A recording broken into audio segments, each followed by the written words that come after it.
Major funding for the production of Fear and Favor in the Newsroom has been provided by the J. Roderick MacArthur Foundation, the New Lambda Trust, the Wallace Alexander Gerbode Foundation, and the Harburg Foundation, with additional support from the following organizations and individuals.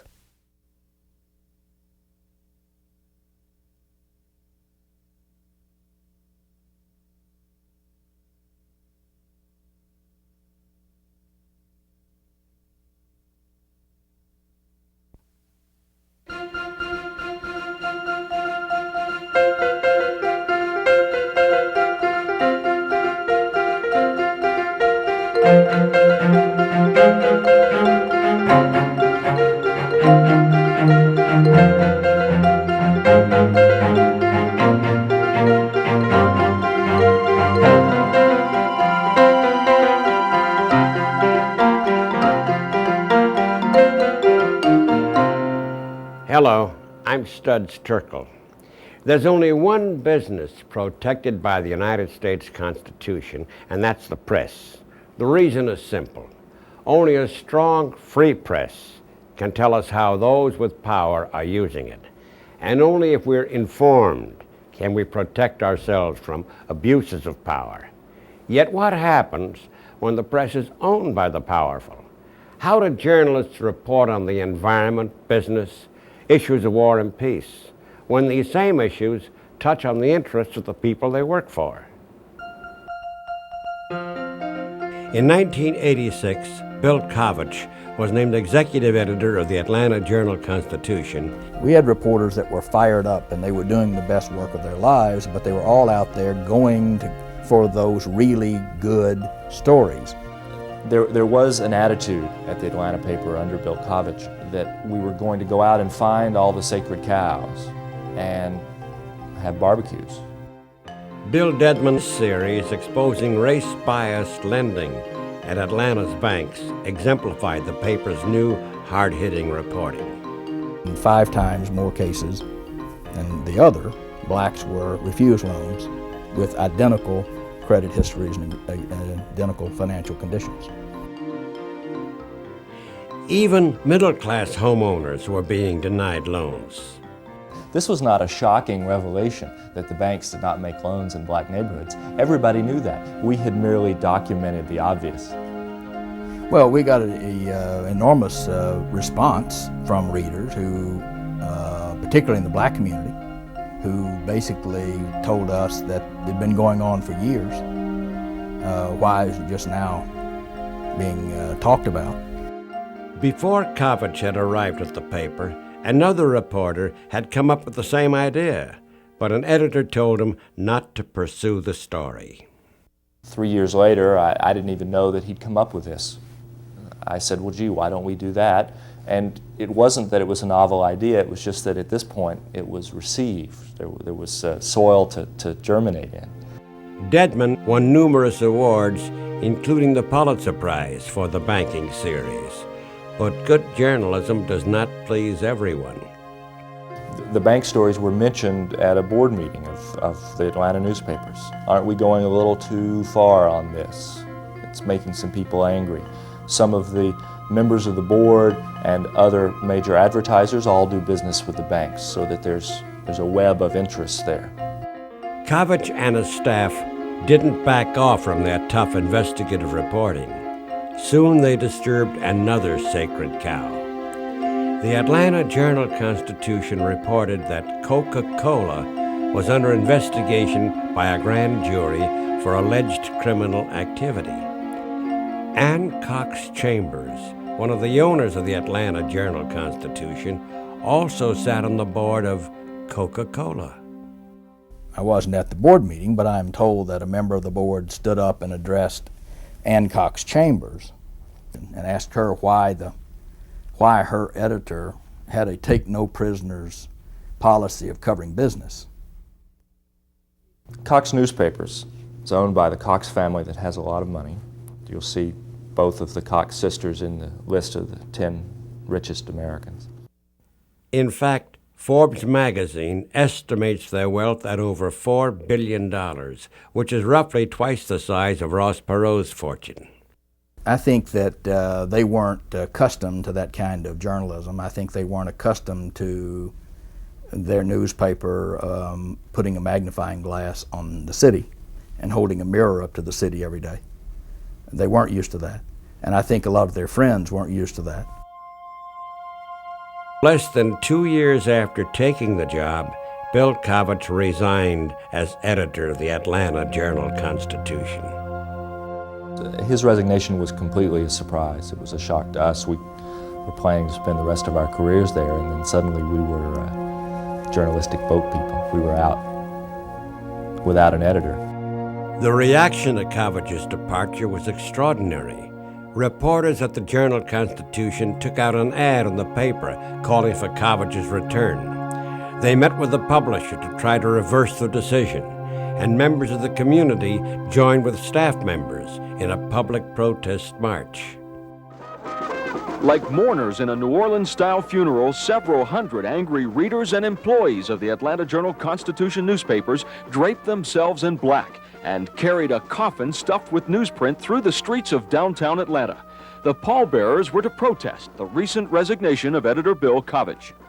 The marchers dropped off the coffin at the steps of the Journal-Constitution with a sign reading, "Here lies the truth." I believe that a few days ago, honest journalism suffered a serious heart attack, and right now is on intensive care at Grady Hospital.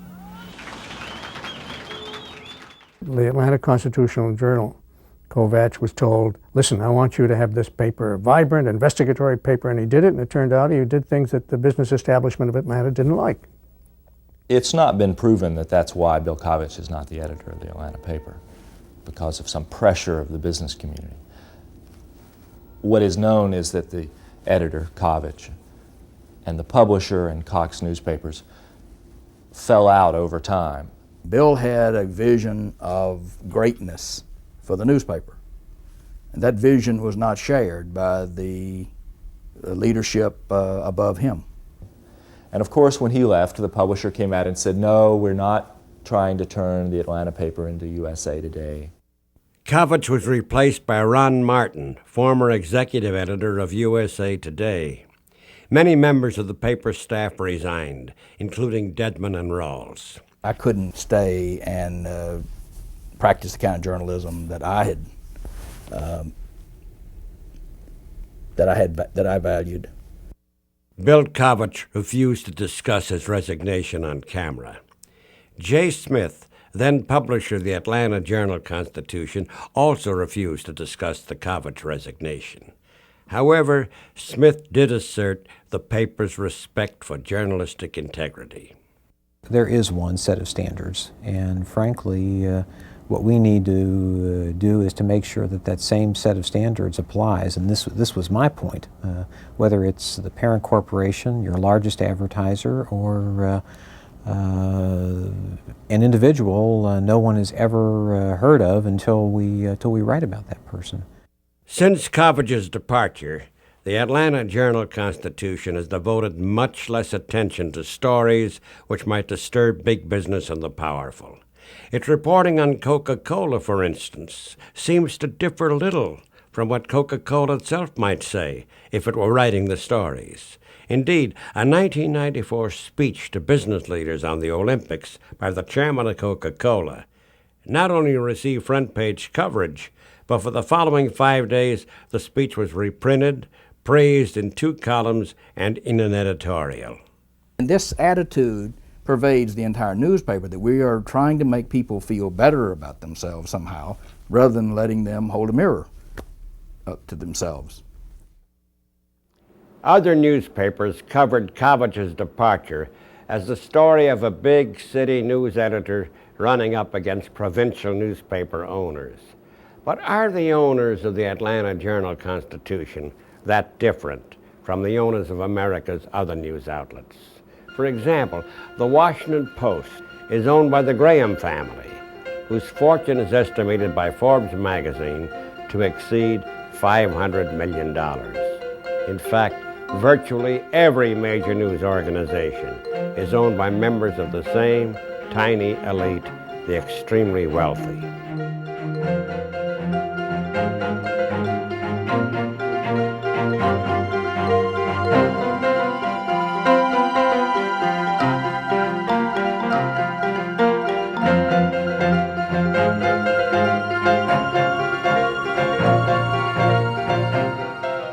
Is tough reporting on the interests of these big boys any easier at other news organizations?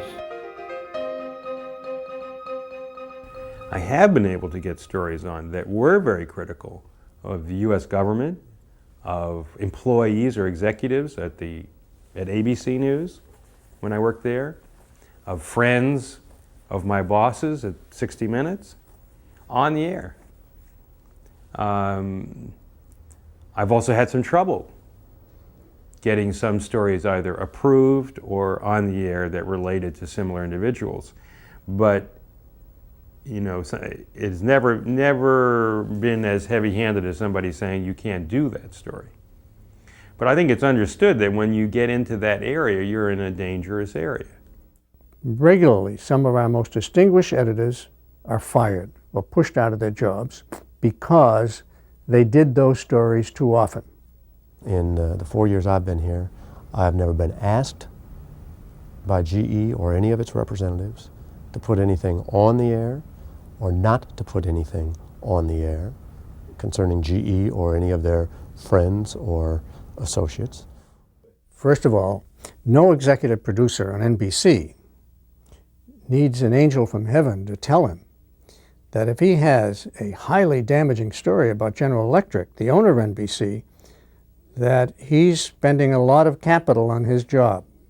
He might be gutsy and he might do it, but he knows this is going to have problems.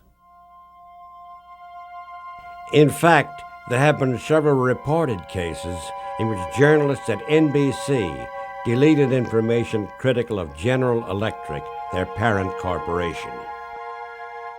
It's not just so simple as GE and news about nuclear power or about defense contractors who rip off the government, both of which apply to GE. But it's not limited to that. It has to do with the simple presentation of establishment news as opposed to tough questioning news.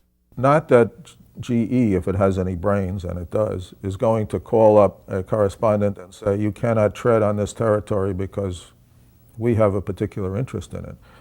But there's an atmosphere that's generated of an environment in which rebels, unconventional thinking, those who do not sort of operate comfortably within a corporate environment tend to be discouraged, tend not to be hired, tend not to last at companies like that.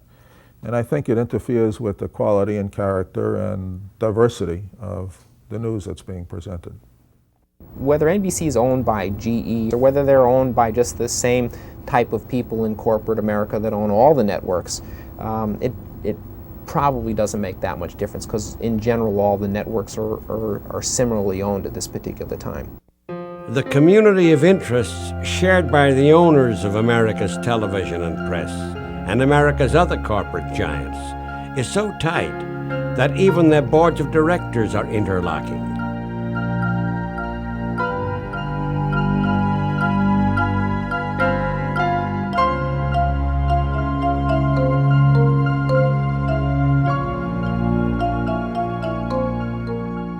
Point is, the more powerful they are, the more their interests tend to be similar. And if they control also the means of communications, then the more limited are the kind of things that are going over those means of communications. Most editors discourage reporting which the owner of their news organization might dislike. How does the individual reporter get the message? What the journalist is told when there's something that doesn't fit in is nobody's interested in that. And that's, it's an acceptable reason if it's true. It happens less often that the stories are actually written and then they're spiked. It's really more subtle than that. You have an idea and the editor says, no, I don't think we'd be much interested in that. And that's all it takes. It happens sort of by osmosis. There are no notes posted in the bulletin board, and senior editors usually do not tell desk editors like the city editor, we don't want you to cover this, we want you to cover that instead. Gee, I don't know. How long do you think that would take? Gee, I don't know. Would you have to do any traveling? Gee, I don't know. Do you? What else you got on your plate right now? So all of those are negative expressions to the reporter, which basically tell him there's not a lot of enthusiasm for this. Everybody plays the game, and if you're at NBC or CBS or ABC, I don't care where, you're going to play whatever game exists in that news organization. And if you know that they don't really want certain kinds of stories at the top, you're not going to do those stories. Frances Sarah, an award-winning investigative reporter, ignored the cues she was getting from her editors at the New York Times to play the game. They wanted me, supposedly, to do the same kind of consumer reporting, which I had specialized in Newsday, which was investigative reporting.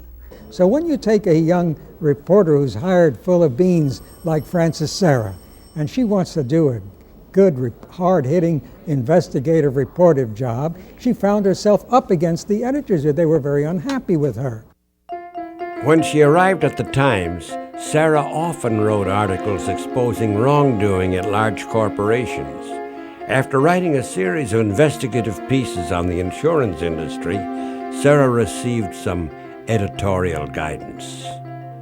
I was called in by the assistant to the executive editor and asked, did I have an interest in insurance? Or, I see you have an interest in insurance, which was, of course, a very backhanded way of saying, why are you doing this? And my answer was, well, I thought these were very legitimate, good stories. And he let me know that they wanted to see more news you can use types of stories.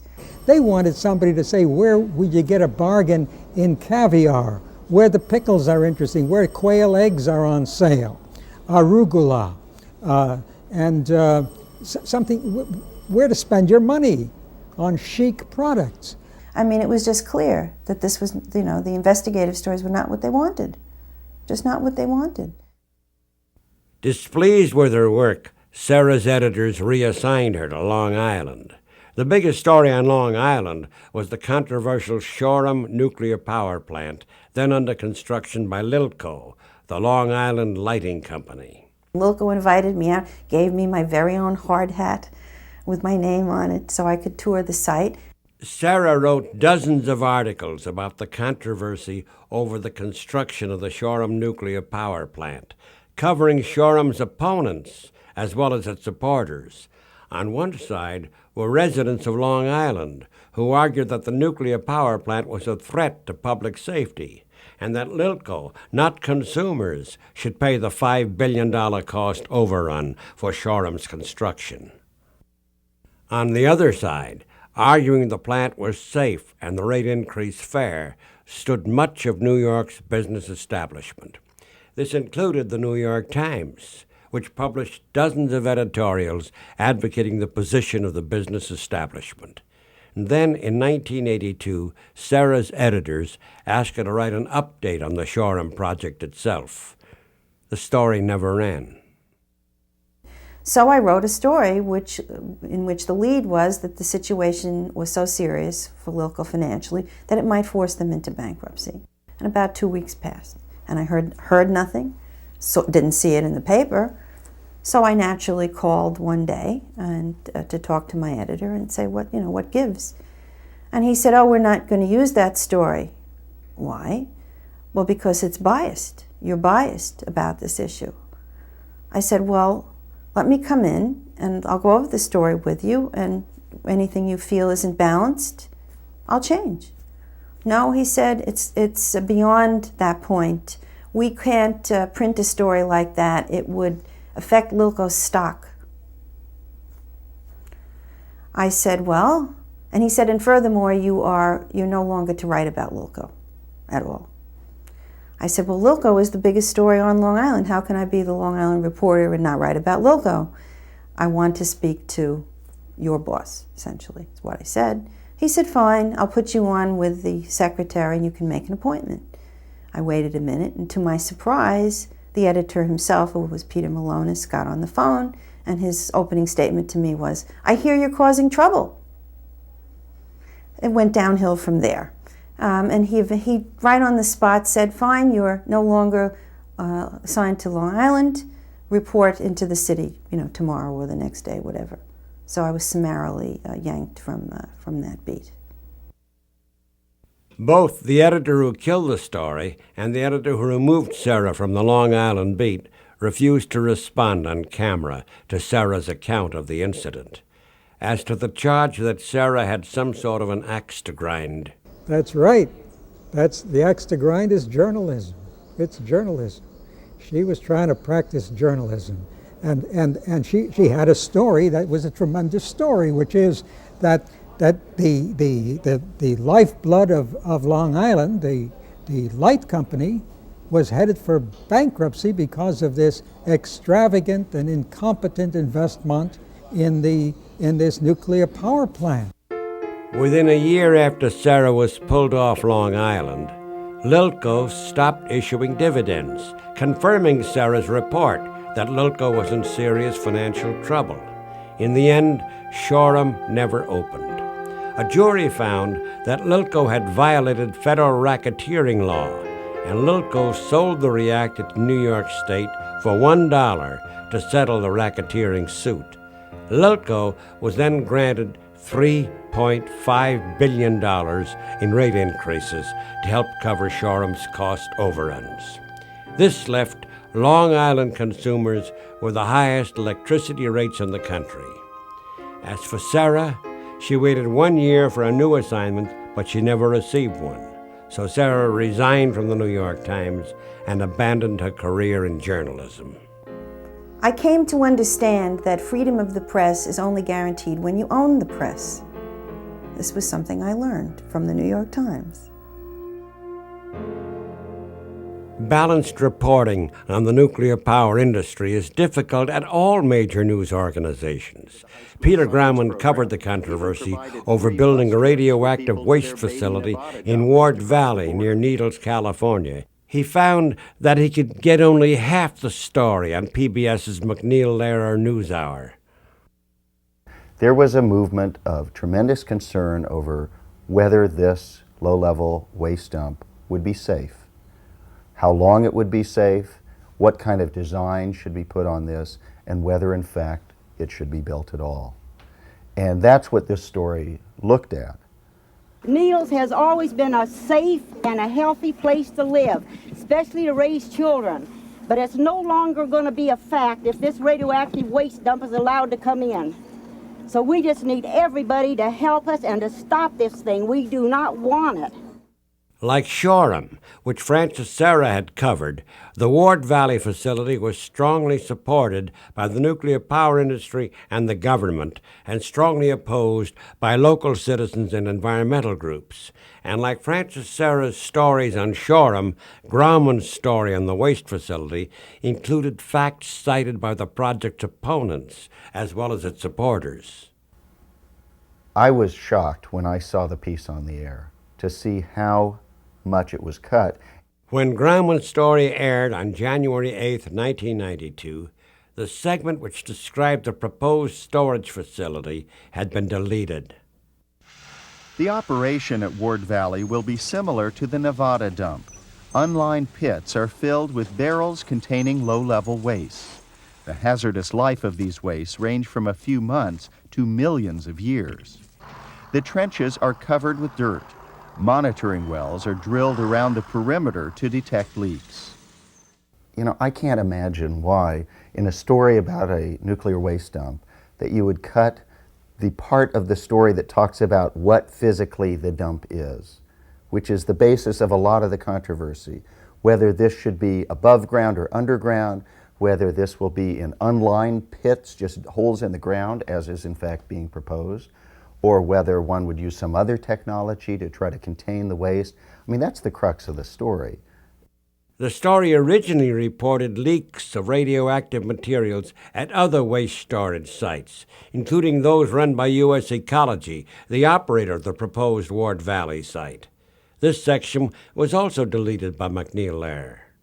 The radioactive waste dump at West Valley, New York was closed in 1972 after liquid waste leaked into the surrounding soil.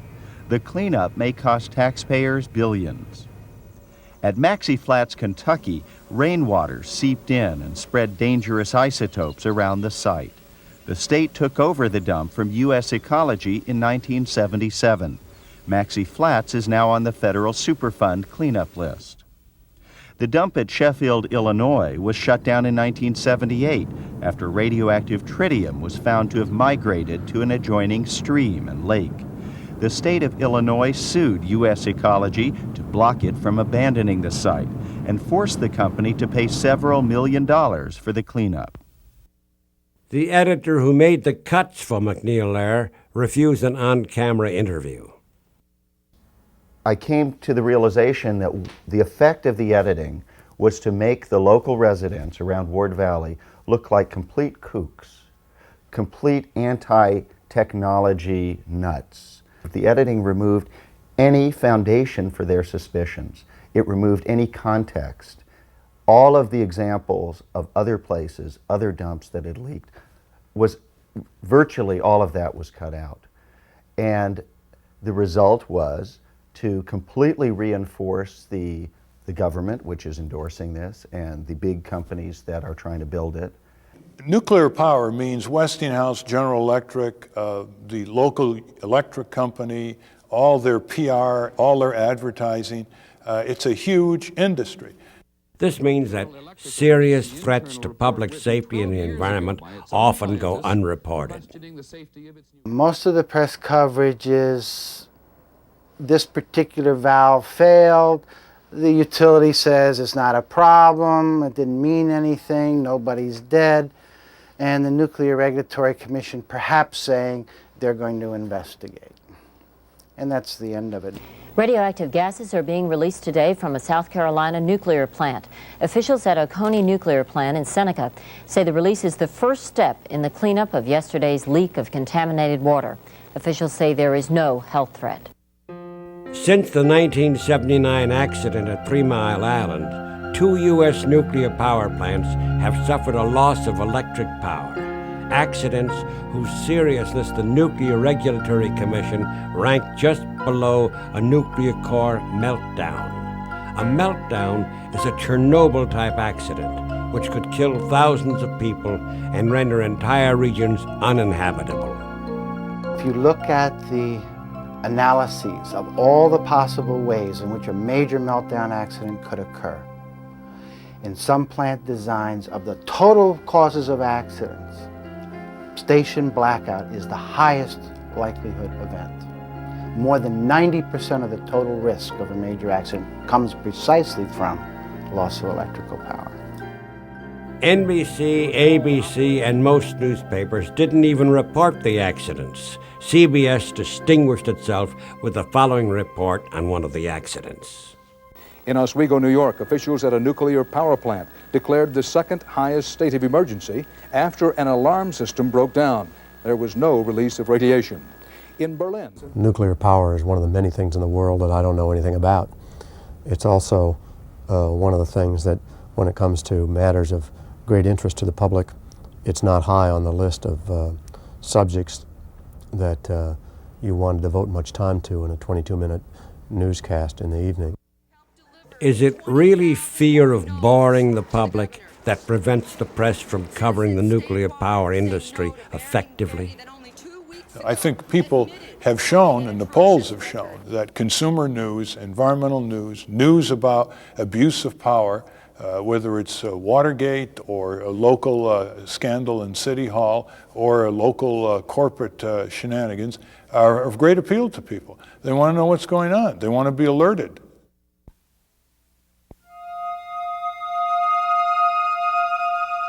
You know, the newspaper and the news broadcaster, it's a combination of a cathedral and a bank. The cathedral has this religious obligation to tell the public what each member of the public needs most to know, right? And the bank side is it's a free enterprise. It's supposed to be in there for profit, and it does whatever it can, but they're supposed to be separate. And increasingly, the bank's been taking over the altar and the pews and involving the preachers into making money. And that's changing everything.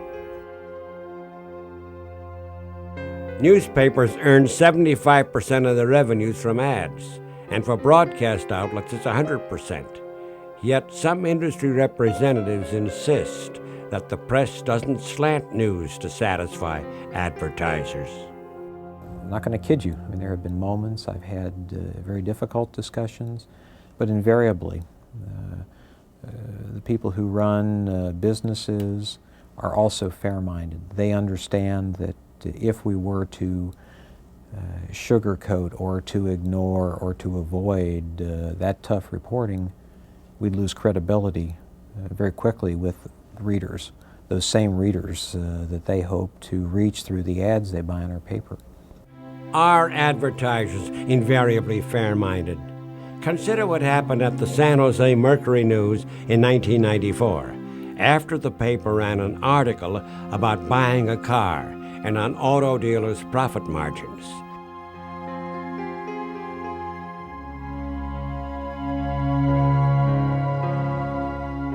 The Mercury News tried to woo back the dealers by publishing its own full-page ad in the paper, encouraging readers to buy cars from factory-authorized dealers. Most of the dealers then resumed advertising in the paper. A self-respecting editor won't allow an advertiser to come around telling him what to do or what not to do, most of the time.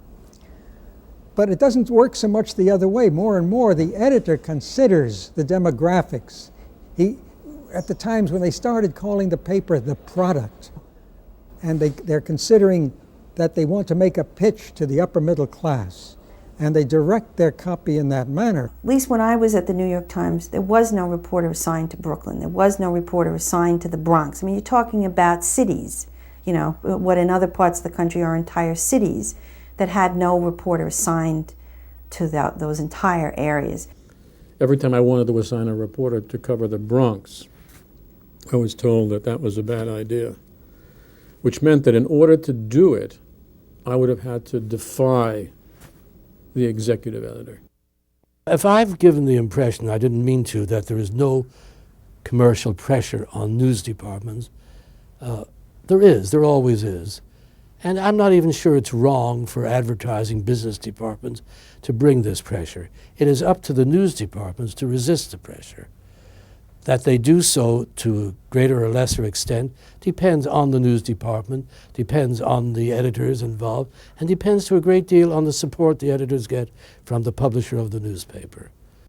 Staff says, listen, you know, we're ignoring the lower economic half of our community in terms of picking news that affects them. They could get a few stories in, but they aren't going to make a major shift because that's bad for the demographics of advertising. They want the affluent consumers. And they also don't like the kind of news that will affect the lower half of income in the American population, because that will begin to affect corporate tax and regulatory laws, which are now highly favorable to the owning corporations. The public broadcasting system is supposed to be immune from corporate pressure, and PBS does occasionally air hard-hitting news programs. The half-hour weekly Whitney Report, which first aired in 1988, was such a program. Produced by former Wall Street Journal reporter Jonathan Whitney, the show frequently exposed hidden skeletons in the closets of the powerful. WETA in Washington and WNET in New York both welcomed us, invited us to come produce out of their studios, and would feed us to the system which wanted to broadcast us. The trick is that in order to do that, you have to pay them for those studios. They expect you to go out and raise the money, which means getting underwriting from corporations. They are heavily based on local business donations, national corporate donations like AT&T and IBM, and also corporate foundations. And they have clipped their wings, and they're as much subject to self-censorship as the commercial media is. Shows such as this one, which examine the U.S. links to Guatemala's dictatorship, did not endear the Whitney Report to corporate sponsors. Guatemala. 35 years after we intervened in that then peaceful and democratic country, human rights groups say Guatemala runs on state-sponsored murder, torture, and pillage of property from the destitute millions. And just as American business had spearheaded the overthrow of Arbenz in 1954, it was deeply involved in the new repression. In all, there were more than a dozen American firms where workers attempting to organize unions were assassinated. At the Coca-Cola plant, more than a dozen workers were assassinated. The public affairs shows are funded by corporations who want certain views put forward. Take a guy like John McLaughlin, bear him no animosity, but what kind of reporting credentials? He was a kind of cantankerous editor of a conservative publication, the National Review. I don't know of a single story he broke or reporting award he ever won, but the head of GE loved McLaughlin to such a degree that they gave him 3, not 1, which is all I ever wanted, not 2, but 3 national television shows because he was saying the kind of things that the #2 defense contractor and major corporation would like to have said on television, and they could spend out of their pockets as much as it took to put him on. After its second year, in which it won the prestigious Polk Award for investigative journalism, the Whitney Report went off the air because it could not secure corporate funding. I'd like to see just some hard-nosed reporting who doesn't care who it hurts and is just going after whoever is in power, because that's our job, is to watch people in power.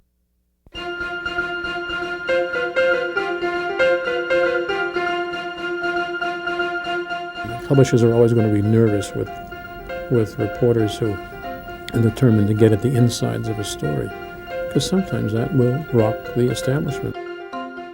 For many years, Sidney Schanberg had enjoyed an extraordinary career at the New York Times. He started in 1959 as a clerk and quickly advanced to foreign correspondent. He won a Pulitzer Prize for his reporting on the genocide in Cambodia, and in 1976, Schanberg was promoted once again, this time to city editor. Yet even though he had become one of the most respected journalists in the country, Schanberg ran into the same walls that other journalists run into when he tried to practice his aggressive brand of reporting at home. I just knew I was unhappy because I was involved in an arm wrestling match every day. You can't come into work and know that you're going to be defeated or you're going to have a fight every day just to get little increments of the things you want in the paper. You're not going to get the big stuff. I was fighting the desk to try to continue a really marvelously rich story of municipal corruption. And I was having increasing difficulty getting it into the paper. And Sidney took me aside and he said, "You know, John," he said, "the trouble with you is you're trying to cover New York as if you were still a foreign correspondent." So I said, "Well, what's wrong with that?" He says, "Well, John," he says, "when you and I were overseas, we could write, 'This government is a corrupt government,' but you can't say the government of New York is corrupt." He meant that the editors would not tolerate it. In 1980, the Times removed Schanberg from the city desk and gave him an urban affairs column, New York. It was really a column about the uses of power, who had it in the city, what they did with it, how they abused it, those that used it well, those that used it to exclude people from having power. In one column, Schanberg criticized the lack of press coverage of scandals concerning the Westway project, a proposed multi-billion-dollar underground freeway for the west side of Manhattan.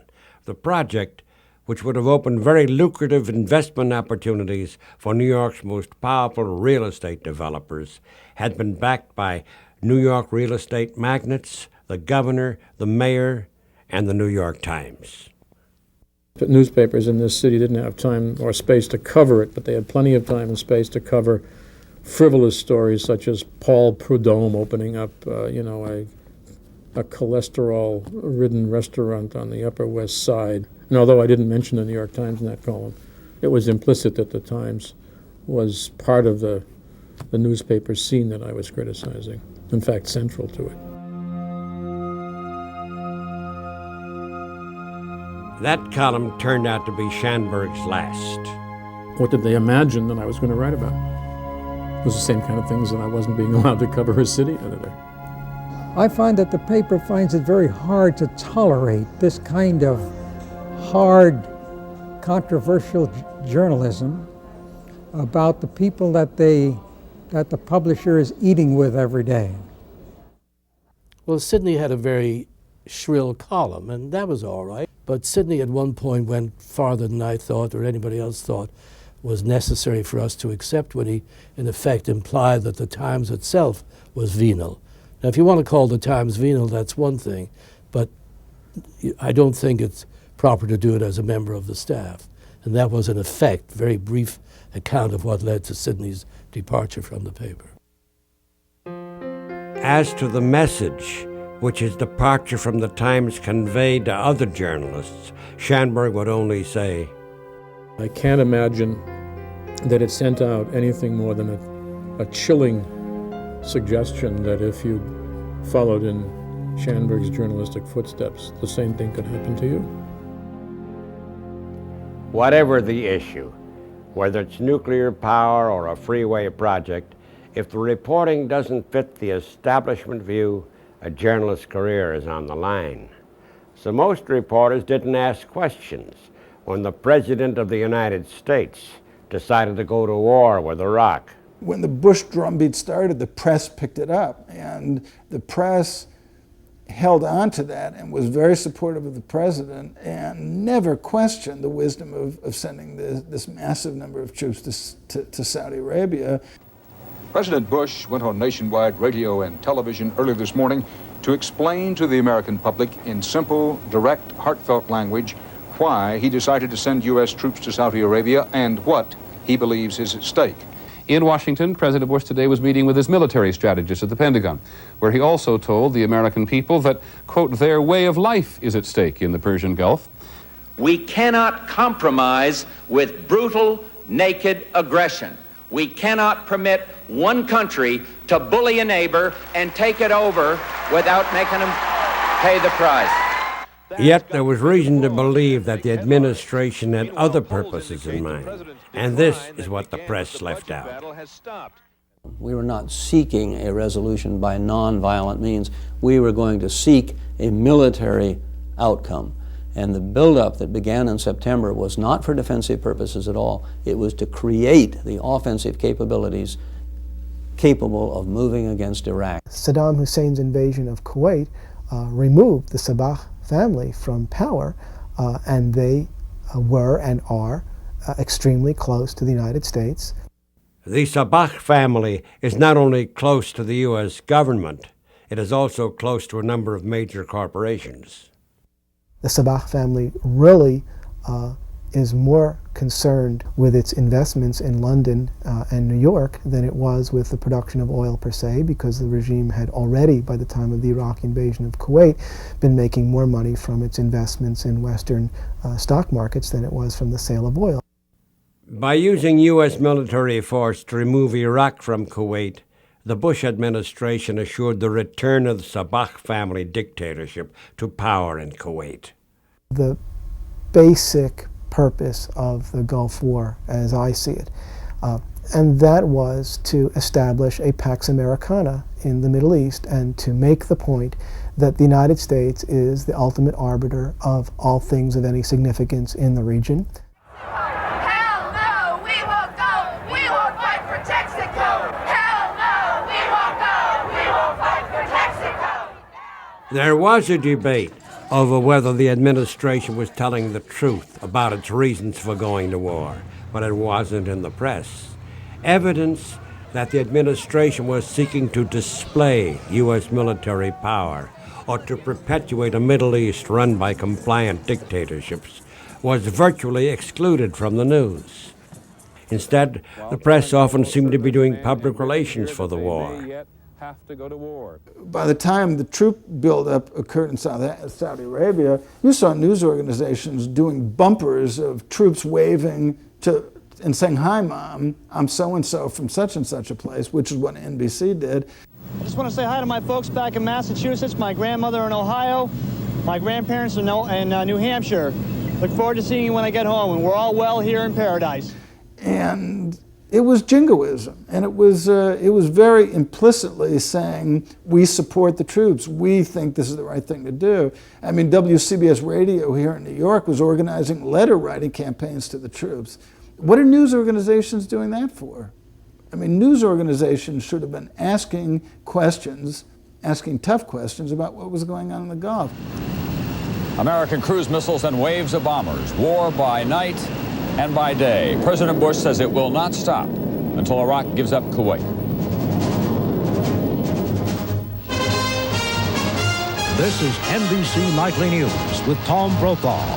Tonight, America at war. Good evening. Operation Desert Storm rages on. The bombing in Iraq began 24 hours ago. It is still going on, and more bombs are being dropped. Gary Shepard, ABC's Gary Shepard, was on the phone with us from Baghdad. The night sky, he was saying, was lighting up like 100 4th of Julys. One of the first shots fired was this, a cruise missile launched from an American warship in the Persian Gulf. We were inundated with nightly examples of how smart we were and how smart our weapons were. Only 7% of the weapons were so-called smart weapons that could be aimed with precision, and not all of those performed successfully. The coverage of the war, of the Gulf War, was certainly one-sided, but that has less to do with the newspapers than it had to do with the U.S. military. The military set the rules for coverage. The papers maybe even went too far to go along with the rules, but they had very little choice. When the government announced its restrictions on journalists' access to U.S. troops, Sidney Schanberg and a handful of other individuals and small news organizations challenged the restrictions in court as a violation of the Constitution's guarantee of freedom of the press. The purpose of the lawsuit was to show that this was a political decision, that these controls, the motive was political. They weren't going to allow us even to take pictures of bodies being brought home to the Dover Air Force Base mortuary. What did that have to do with putting men at risk? Nothing. What did it have to do with security? Nothing. It was simply to control the words and images of the war. Neither the New York Times, Washington Post, CBS, NBC, ABC, PBS, nor any other large news organization joined the lawsuit. Not only did they refuse to join in or file amicus curiae briefs, but you'll look hard and long before you will find any coverage of this lawsuit. The major news organizations didn't cover the lawsuit, nor did they show much interest in covering anything else about the war that the government didn't want reported. You know, one day I was watching TV. John Alpert had received 6 Emmy Awards for his reporting. And I was watching one of these briefings, and there was an officer standing up there, and he was showing the group of reporters a videotape of some bomb or missile coming right in on its target, laser-guided, pinpoint accuracy. And one of the reporters in the audience, I guess, had enough courage to get up and ask, well, gee, officer, we've seen only 100% accuracy. But do you have any knowledge at all of any missile or any bomb that might have missed its target, just one? And the guy said, no, I don't have any information about that at all. No, don't think so. So I said, gee, this is, I've been to about 10 wars. That's ludicrous. They're not telling the truth.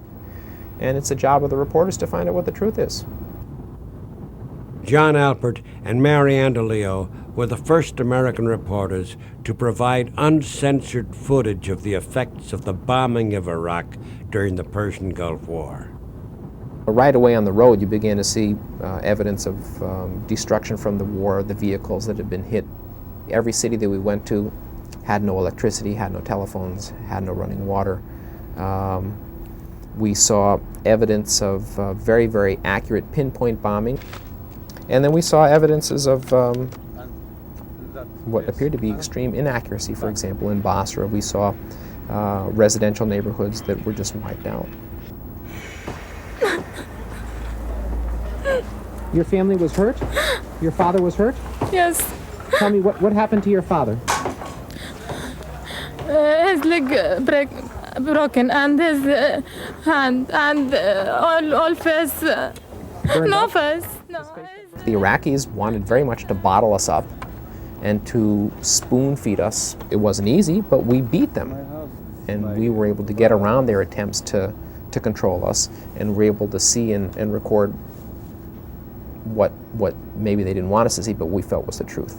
So we won that contest in Iraq, but unfortunately when we got back to the United States, we lost because we couldn't get it on the air. What caused this injury? Anyone who saw the tape realized its value and knew that it would make a good contribution to their news broadcast from a selfish standpoint, but also it was information that nobody else had. Everybody did want it broadcast except Michael Gardner. Michael Gardner was president of NBC News at the time.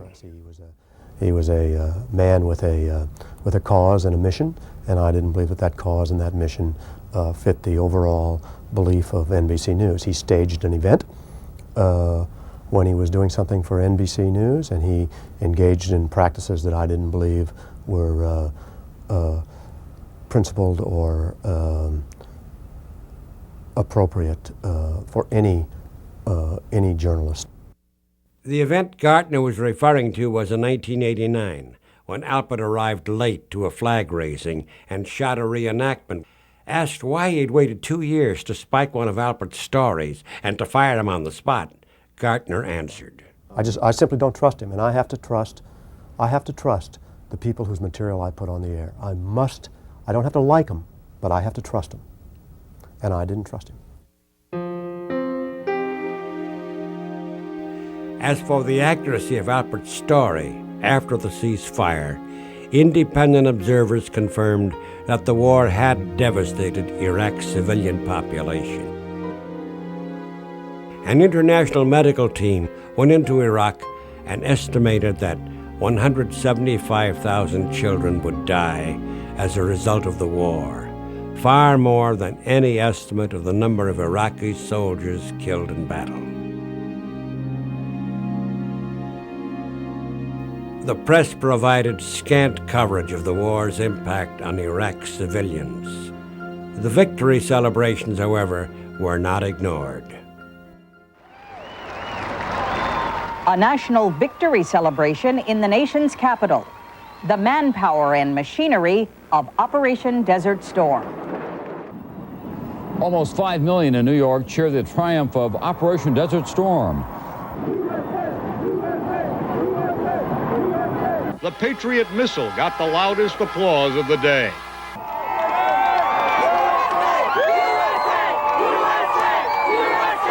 A day for the heroes of Desert Storm to strut their stuff.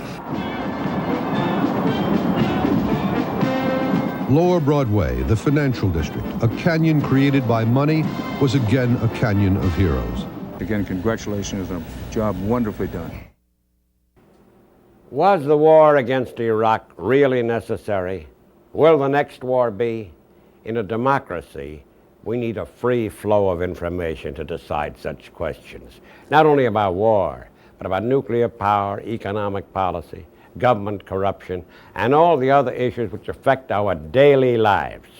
But if journalists cannot freely report news, which disturbs the wealthy and the powerful, then we'll learn only what the big boys want us to learn, and they'll make our political decisions for us.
Major funding for the production of Fear and Favor in the Newsroom was provided by the J. Roderick MacArthur Foundation, the New Lambda Trust, the Wallace Alexander Gerbode Foundation, and the Harburg Foundation, with additional support from the following organizations and individuals: